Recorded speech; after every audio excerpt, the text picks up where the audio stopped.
guys, welcome back to my channel. My name is Tara, in case you're new here. Hi, you're welcome to my channel. To my returning subscribers, thank you so much for coming back to watch another video. If you're new here and you like what you see, please don't forget to hit the subscribe button and also the bell. I do videos about beauty, lifestyle, my hair journey because I'm recovering from alopecia, the occasional luxury video. I talk about interesting things on my channel, so there's always something nice to watch. So check out my other videos, and yes, please come back, leave a comment so I know that you're here, you're new, and thank you for those who have left comments. You're welcome to my channel. So in today's video, I'm going to be reacting to my video about oils and butters in your 4C hair. So if you haven't watched that video, I would suggest watching that one first before watching this one, or you can watch it after you've watched this one, whichever way you want to do it anyway.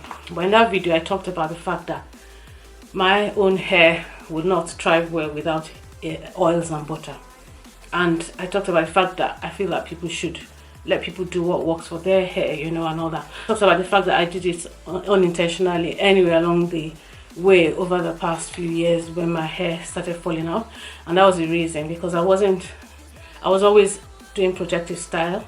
I was always braiding my hair, I was always plaiting it, and I wasn't oiling it, I wasn't moisturizing it with water, and I wasn't putting anything in it, you know, while it was in braids. And then eventually it started falling out. I didn't notice until I became bald.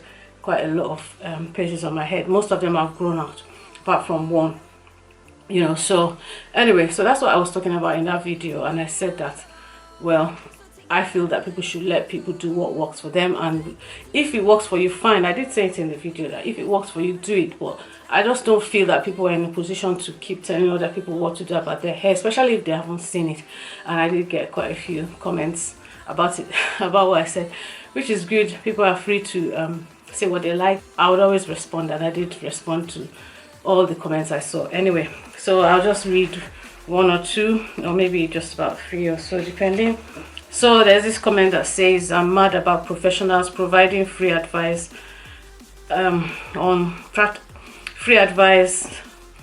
practical experience of doing hundreds of heads on how to improve your hair care and how to do it in a way that will save time and money. And this person also went ahead to say that I'm anti-science. You have been using oils, shea and grease your whole life. Laugh out loud, and that's why your hair is dehydrated. I replied to tell her that my hair isn't dehydrated, and it's not. I'm not anti-science actually. I actually do have a science degree. I have a veterinary science degree, if you didn't know. So I'm not anti-science, you know. And yeah, I don't know a thing or two about science, but I also know that not everything works for everybody, you know. And that was what I was trying to say in the video I did, you know. And I just felt that quite a lot of people get confused. They don't know what to do about this hair thing anymore. One of the comments was that she had cut her hair short because of all the different comments that people leave about hair and different ideas and things like that, you know. So for me, because I had to suffer from alopecia, you know, I just know that I know what's best for my hair. And as for professionals, okay, yes, the so-called professionals, you know, there's a video on YouTube. In fact, there are quite a few of them, but a hairstylist somewhere in US, someone with alopecia that was, I think it was even worse than mine, went to her to have her hair done. And what did she do? She covered the part that was that had no hair, part of her head that had no hair. She covered it with a net, and then she sewed extensions on top, and it looked nice. But I mean, at the end of the day, the problem is still there. That doesn't help. I, for instance, I don't want to spend the rest of my life wearing wigs or extensions, you know. So I had to try and find a solution to why my hair was falling out, and I realized that it's because I wasn't looking after it the way I should. I thought I was doing the right thing. I remember my hairdresser was always telling me, oh, you need to be plaiting. I remember my hairdresser was telling me, oh, you need to be plaiting your hair all the time. That's when it's going to grow and all that. And as a child, yes, I was plaiting my hair regularly every week. You know, you have your hair done, you take it out, you do it again the next week. Not knowing that if I had been doing what I'm doing now, probably my hair would be much longer. As a child, I had quite a lot of hair, you know, and even into my 20s, it was, I think it was my late 20s, early 30s that my hair started, I mean, getting thinner, and then in my 40s, that's when my hair started to fall out, you know, and all that. So anyway, I just feel that people know what's best for them. So, you know, in response to this lady, well, I don't think these professionals would actually know everything. Yes, they might be professionals and all that, but they would know everything. And I feel that I know best what works for me, having tried so many different things over the last 3 years, you know, and I think I kind of know what works for me. So saying that oils will dry your hair out or make it dehydrated, I think that is actually wrong. If you don't know how to use oils, maybe, but if you know how to use oils, no, your hair will grow. And someone asked a question. She asked me what I use, and I said I use inches, which is, I don't have it here, but I have it in one of my other videos.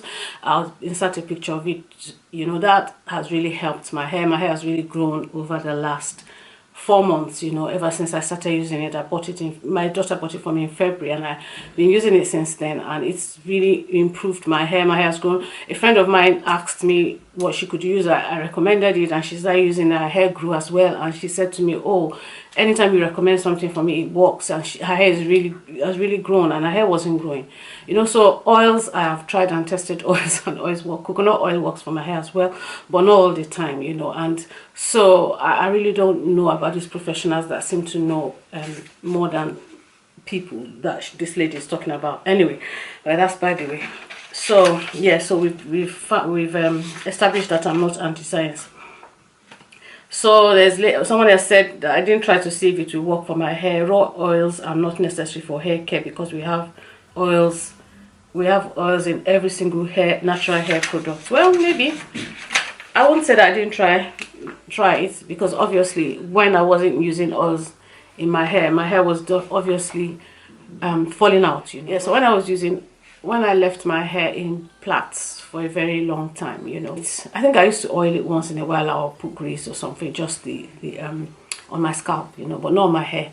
And for me, my hair, it's very difficult for my hair to retain moisture.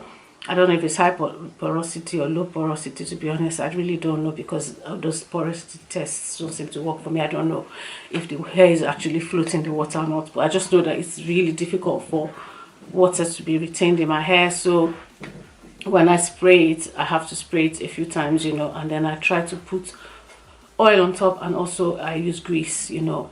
Blue Magic works really well with my hair, so I use that as well, you know. So that is it, you know. So I'm just responding to a couple of the comments. The other ones are there, you can go and read them, you know. Some people agreed with my view, my point of view, but in conclusion, what I just want to say is that I'm not saying that people should not follow this hair no oils no butter movement thing. And to be honest, I don't actually use a lot of products.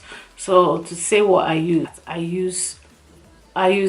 oils. I use the inches oil I talked about, and I use cream, but I put the cream before I put the oil. Yeah, so I do the LCO.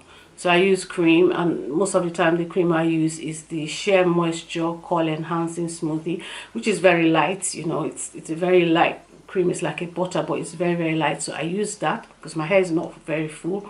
So I use that, and then I use the inches after. But before that, I also use my leave-in conditioner, which is my Sheer Moisture Argan Oil leave-in conditioner. That's what I use.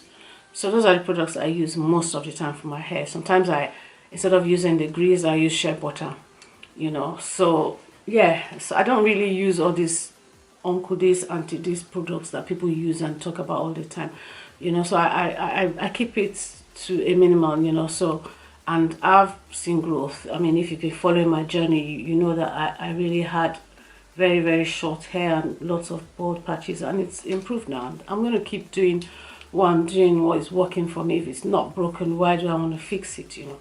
And I was just giving my own advice. But yeah, if you want to go ahead and do this no oils, no whatever thing, and no butter thing, and if it's working for you, that's good. But for me, it's not going to work because I know my hair, and so that's what I was trying to say. Anyway, guys, thank you so much for watching and for your leaving comments on the other video. If you feel there's anything else you want to talk about, leave in the comment section, but try not to be rude, because yeah, I probably will just reply you civilly anyway. But if you're very rude, I might just block you. Anyway, thank you very much for watching, and I'll see you in my next one. Bye, guys.